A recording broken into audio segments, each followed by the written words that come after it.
Caritas Kitui, the Development Department, Catholic Diocese of Kitui, is on a mission. Caritas means works of love, works of mercy. From underprivileged community to an empowered community since 1974.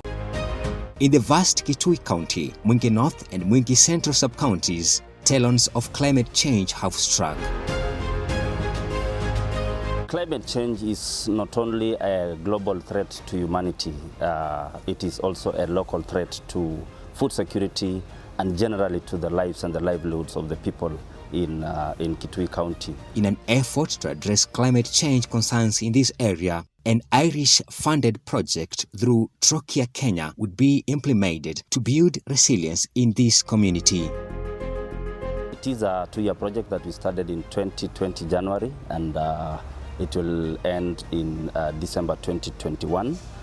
It is a build-up of a resilience project that we had from 2017 to 2019. The project would target 3 outcome areas of food security, economic security, and uniting communities to agitate for equal resource allocation.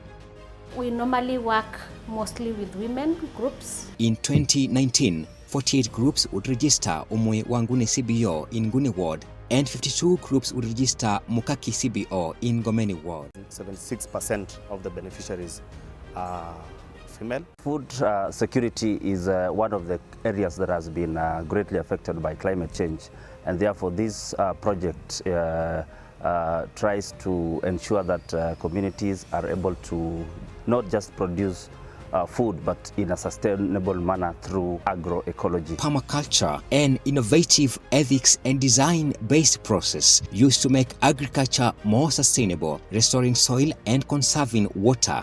The farm would be divided into 6 zones. We are working with farmers, training them, building their capacities, and also using demonstration farms as training centers for the farmers. In Ngune Ward, Caritas Kitui has established a demonstration farm on agroecology. Hii ni demo farm ya wakulima.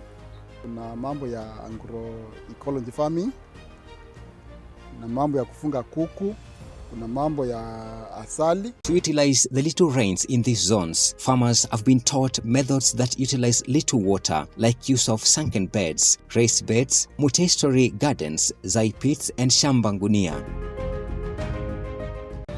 Ni kwa matina miongo 5 nana yalama more than 2 meter vertical bags ambao na matina miongo 8. From now the training centers then go back to their homesteads and replicate the learnings and the technologies from the demonstration farm. We are training our farmers to have more than one income generating sources. To make this possible, Caritas observes National Drought Management Authority Kenya advice, which recommended on 3 value chains after a rapid assessment. This would include the poultry keeping, dengue farming, and beekeeping in Kitui County. The project majorly picked on 2 interventions on the third to increase their incomes, which is poultry production and the beekeeping. For the poultry production, farmers are able to rear poultry. They had been given poultry like 3 to 4 years back. In Elizabeth Mwende's homestead, Gomeni Ward, and a member of Mukaki CBO explains benefits. Ngoko hizi izitutethetie muno katika school PC kuwazendesha nyumba. In the same ward, SU and I Group, a member of Mukaki CBO, is in the business of beekeeping, which as well is an alternative source of income. The beekeeping groups, which comprise of some of our farmers, are able to incorporate many farmers.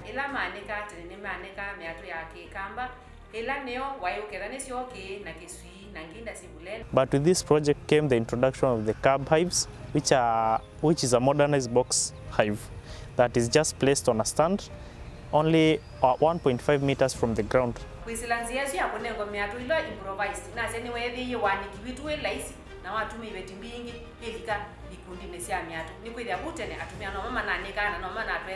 Previously, there was not this much processing of honey.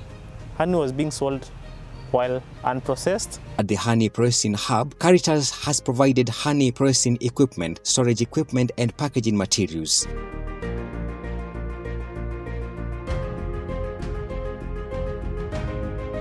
The issue of marketing, we are trying to organize, the project is trying to organize communities so that they are able to market their products collectively. Through Caritas na Trocare ni matwete shirikenge twa the IFE ila niyo yatugo yao kiwitu tuombanie twatwa kiwitu group ikwete kwa Caritas katika irrigation center makuka makuu woke kwa kilo ndio twesa kiwitu na shilingi maana nyanya ila tu process it nesa tu ko package then tukawikia label no kiwitu tu package yana 1 kg and 5 kg. Caritas has introduced saving and internal lending program, abbreviated SILC. The project was focusing on ensuring that these communities, or rather the beneficiaries, are able to diversify their income.